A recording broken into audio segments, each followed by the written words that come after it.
Artem, really good to have you. How are you? Thanks for having me, Martin. Very well. What about you? Not bad, not bad, can't complain. Well, look, thank you for making today's fireside chat. I thought for the purposes of the audience, it would be great if you wouldn't mind giving a bit of an introduction to yourself and your background. Yeah, sure. So, my name is Artem, and I lead the value advisory function at VMware by Broadcom, being responsible for driving consultative value selling for top 200 customers of Broadcom software across EMEA. My background lies in a mix of high-tech sales and consulting, with many years spent at Cisco Systems and Accenture Strategy, and my alma mater is INSEAD Business School. Very nice. Thank you very much. Well, look, let's jump right into it because you mentioned value selling. What does it take, right? What are the main benefits of rolling out a proper value selling approach or motion within maybe different segments of a go-to-market team? Well, it kind of depends on the mandate that you give to the value consulting team. Usually, when the objective is business development, we think of two potential impacts. Number one is increasing deal sizes. Number two is accelerating deal cycles. By the way, both metrics, as an example, they were applied to my team, to the value advisory team, to the value advisory function at VMware, and served as our key objectives. So, for example, like a few years back, I remember we were counting 24 deals above X million dollars compared to only 8 of them the year before. That was the achievement. Third option, which is usually forgotten, and this is called value realization. So it is all about accelerating the adoption cycles for large-scale B2B sales, because value selling is the foundation for customers deriving the value from the solutions that are being positioned to them. Yeah, it makes total sense. But what are some of the challenges in rolling it out properly? Because I think the general B2B market now kind of is aware of value selling and the benefits of value selling, but not everybody does it right or well. What are some of the pitfalls in rolling it out, and how can you avoid them? There are quite a few, and the most obvious one for me is the mindset, particularly the mindset of salespeople. I'll give you an example. When I just joined VMware, I was running a small survey among account executives. One of the questions being, when was the last time that you opened your customer's annual report? You can't even imagine the responses that we got. Like some, your level people that were like, annual report, what? More senior ones, like, okay, I know what annual report is, but it was probably 5 years ago that was the last time that I opened it.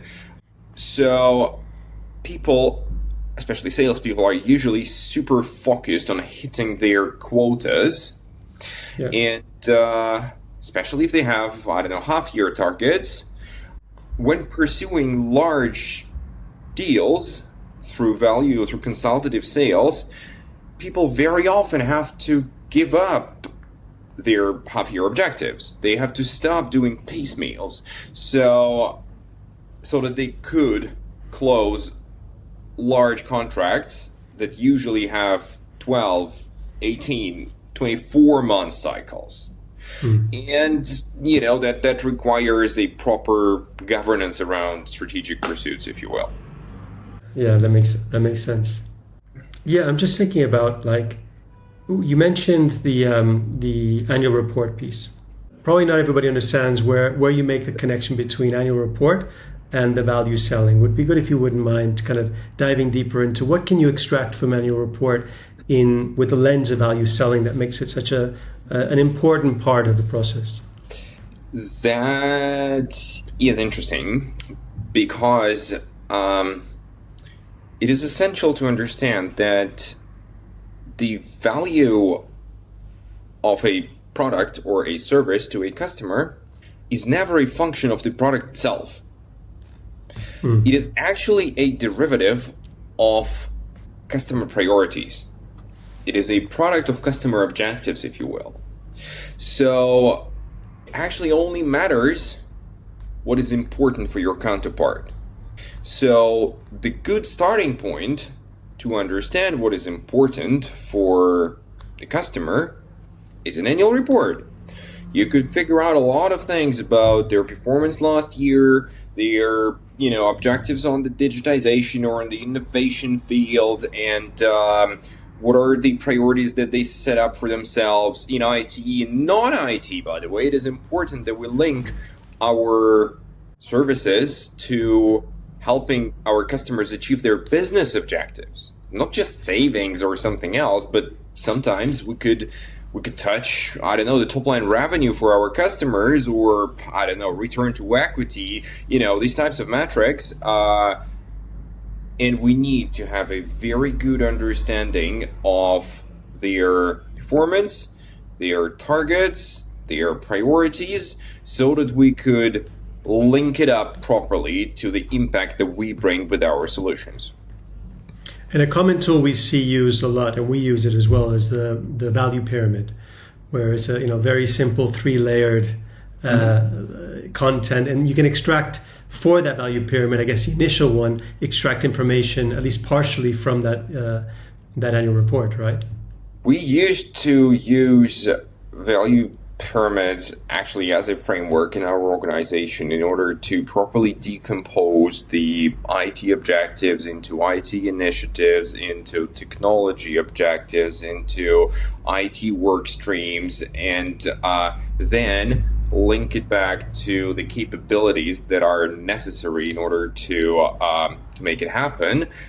This is a good way of doing that, and it also helps you structure the topics or the metrics that are important to various people, to various stakeholders that you're dealing with. Because obviously when you're talking to, a data center manager versus a CIO versus an operations lead, or even procurement folks, they have very different targets, very different mindset, very different objectives. So this decomposition and connection of all these priorities is essential.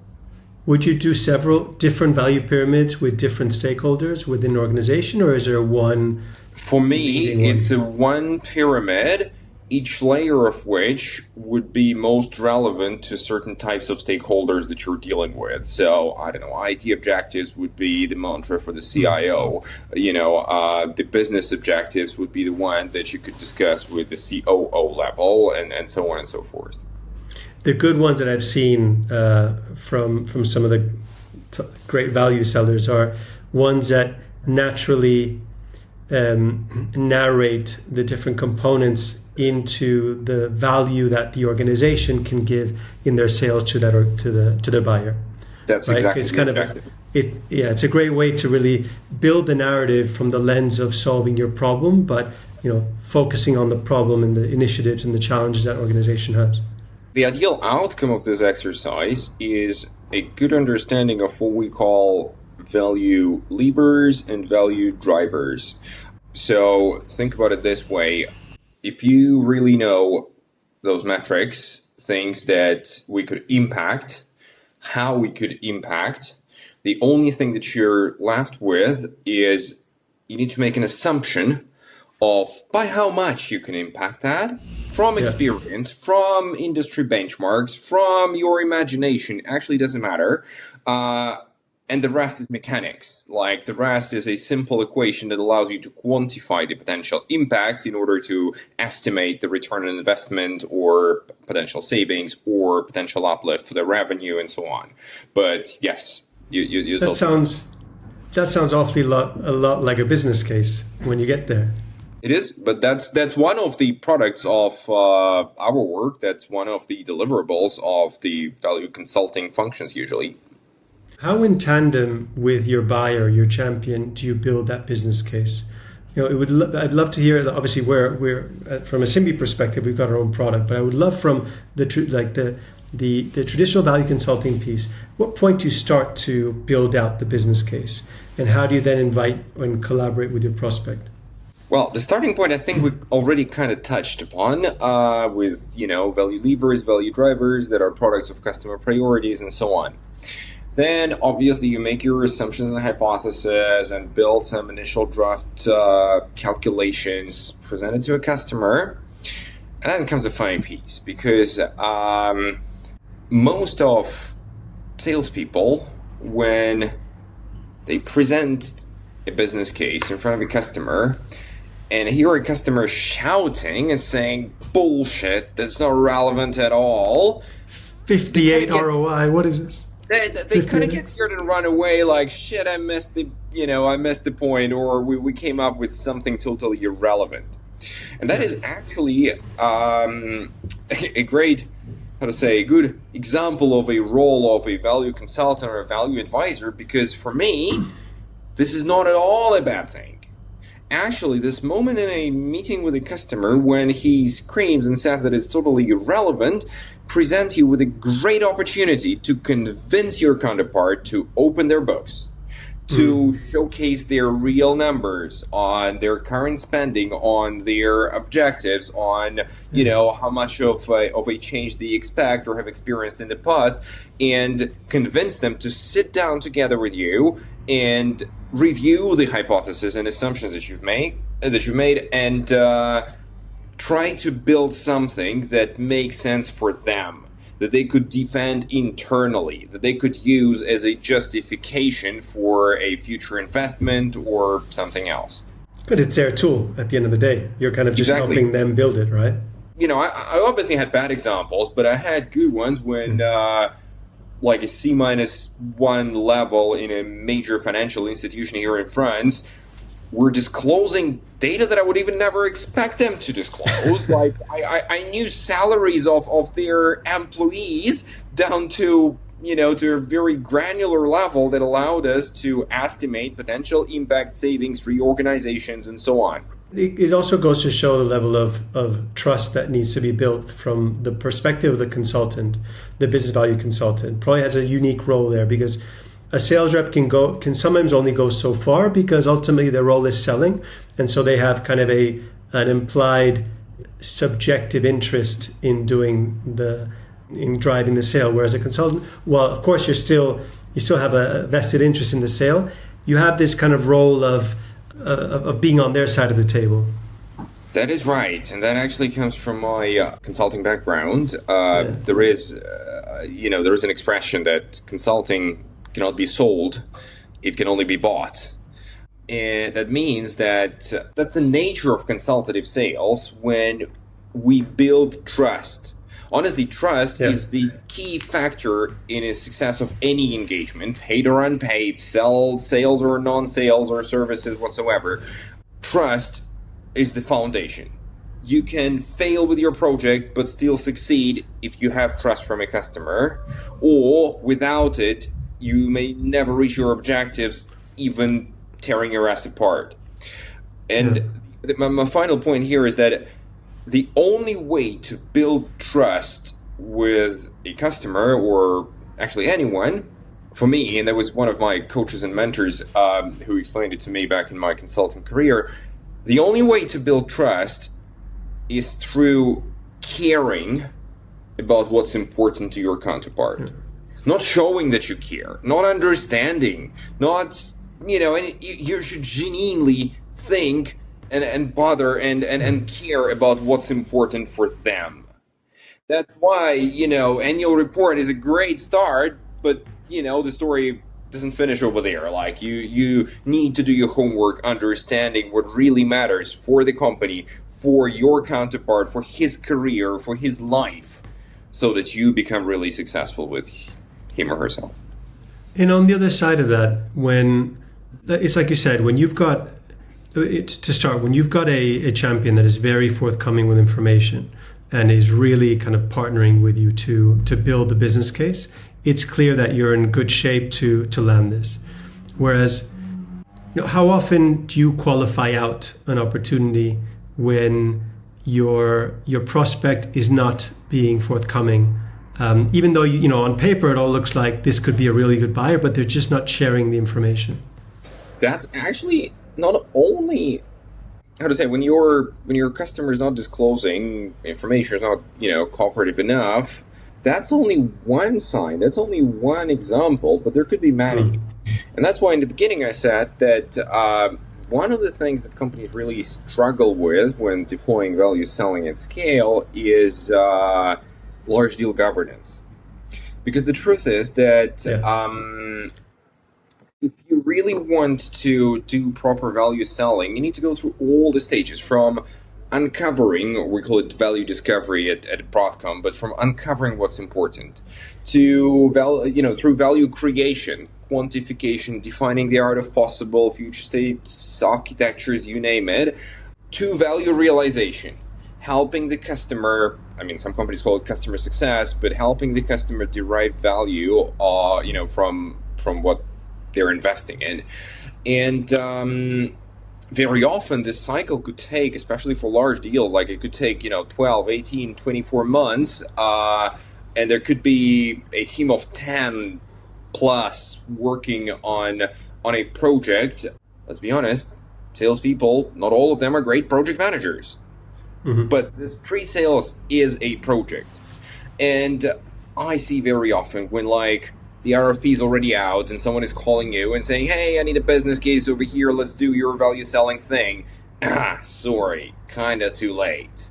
Yeah. We're not there. We're not positioned properly, and we won't get the customer to open their books and tell us what they really care about and so on. So, timing is one thing. Proper engagement is another one. Stakeholder management is the third one. So it needs to be a well-defined process because, again, closing, 10, 50, $100 million deals is a different beast, is a different process compared to transactional, SMB engagements. And equally then, if you're in a process with a sales rep who maybe isn't following the right process there, how do you try to balance it out or drive the sale? Because I guess the sales rep, the account executive, is the owner of the deal. How do you manage that situation where you're either skipping are you coaching the account exec? Is that kind of the relationship that you build with them? A lot.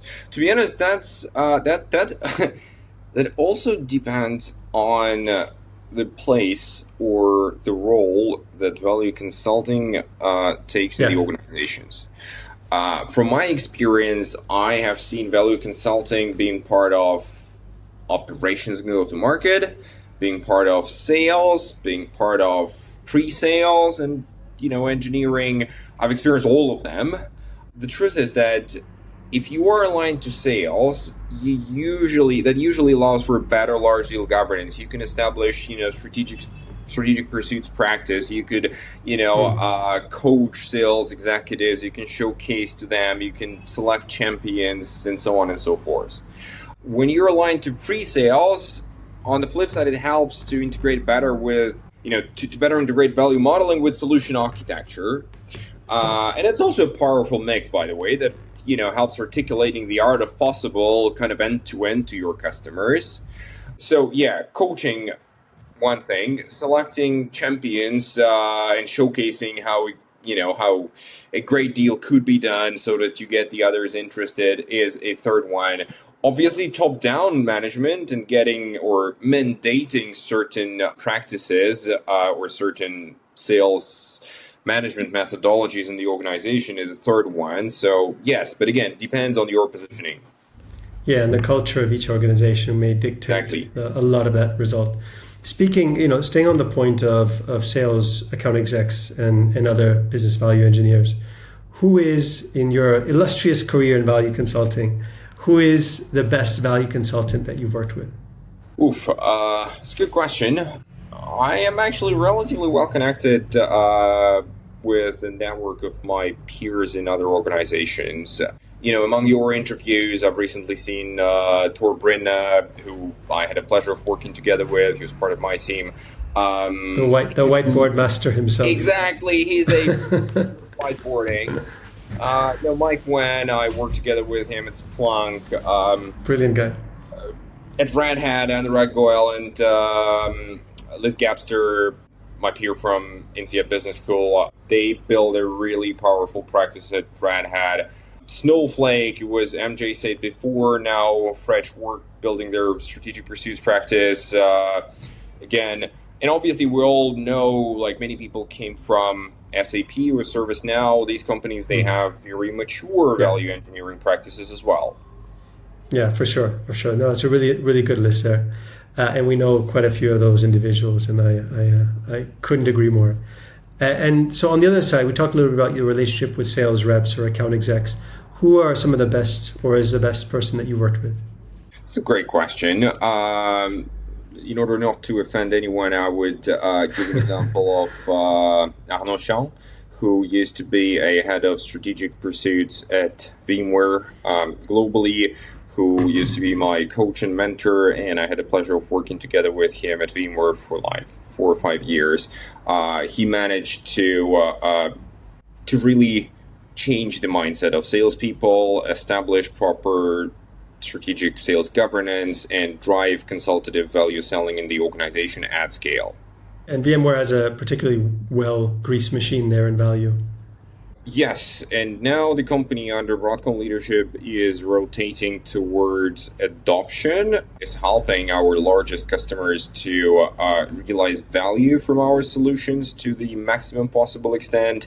And this is another play for value advisory to help customers set up proper value realization governance. So we're kind of transitioning from pre-sales value modeling to post-sales value realization, which is an interesting challenge for me as well.